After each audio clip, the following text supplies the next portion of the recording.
So we were at this party. This party was pretty chill. And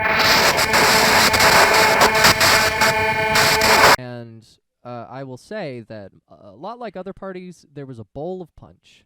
Oh. So red flag number 1. What are we talking? Jungle juice? We're talking jungle juice. There was a pitcher of red rum that people were dipping from. And we got there. People had already been at this party for a little bit, even though it was supposed to start at midnight or something. We didn't really know anybody there, aside from the friends we came with. So we go in, we slide through the dance floor, we get ourselves a little bit of the punch. Because there's not really any other alcohol there besides the punch. So yeah, we each grab a cup, Samantha and I, because Samantha was also at this party.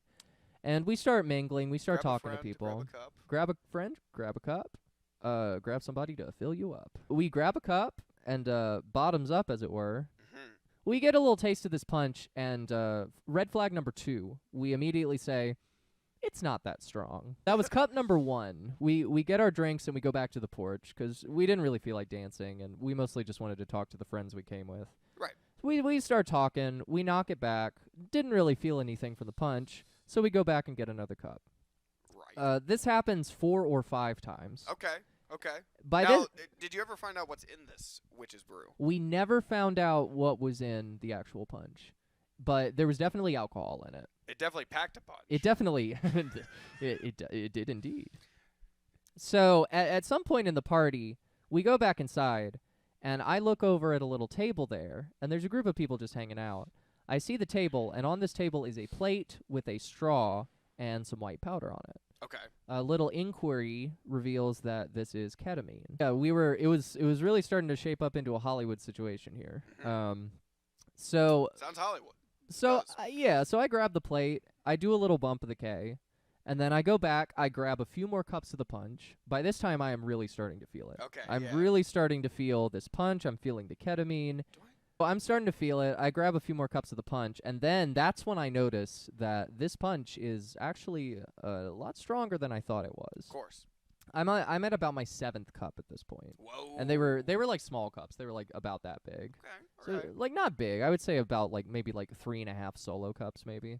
We'd been at this party at this point for about, I would say, like maybe an hour and a half.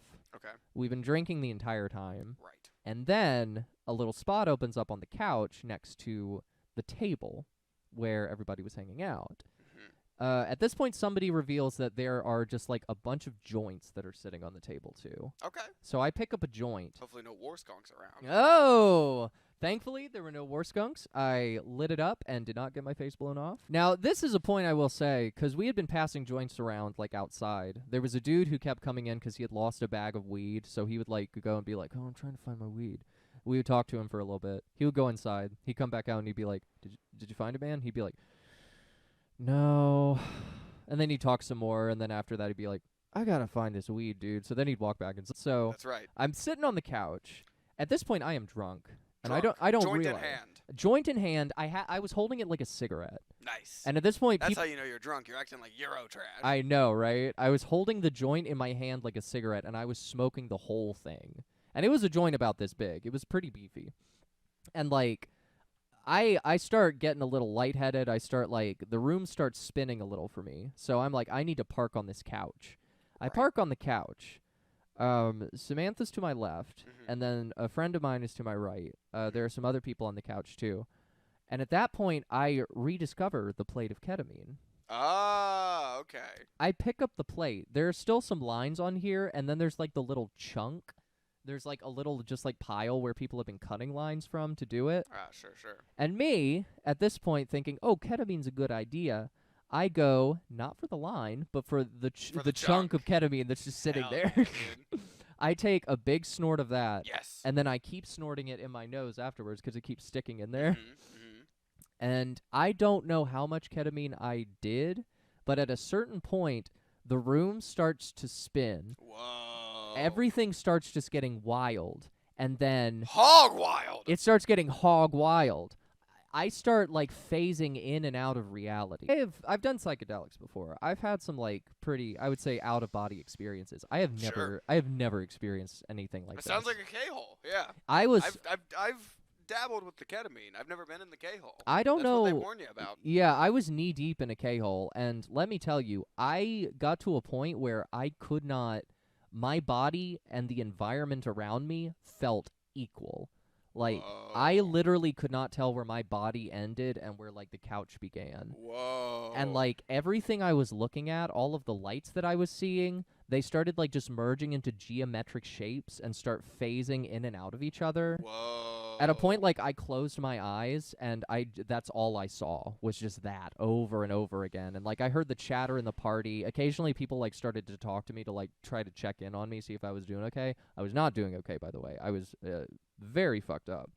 But it just kind of, like, swirled in and out of itself. And, like, every now and then I would open my eyes to try to check back in, and it just looks exactly the same. Like, it was literally just, like, shapes and patterns moving in and out. And, like, I saw through the Matrix. I saw through the Matrix. I felt like, and I don't use this lightly, I felt like I was one with the universe. Like, I literally could not tell if I was existing or not existing. That rocks, dude. It was limbo. I was in whatever dimension I was in. It was very hard to snap back out of. Well, can I ask you, did you learn anything? Did you take something that you can, from the other side, that you can pass on to the squealers? I would say definitely go with friends.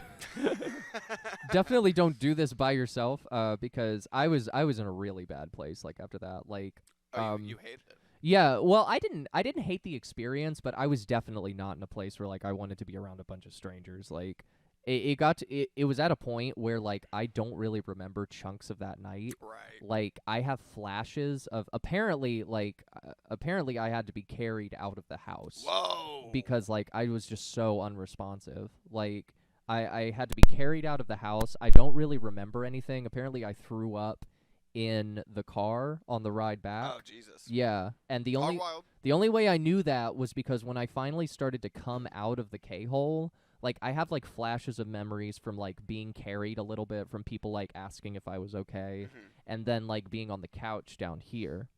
The only way that I could, like, piece together that I had thrown up in the car was because my hair smelled a little like vomit. Whoa.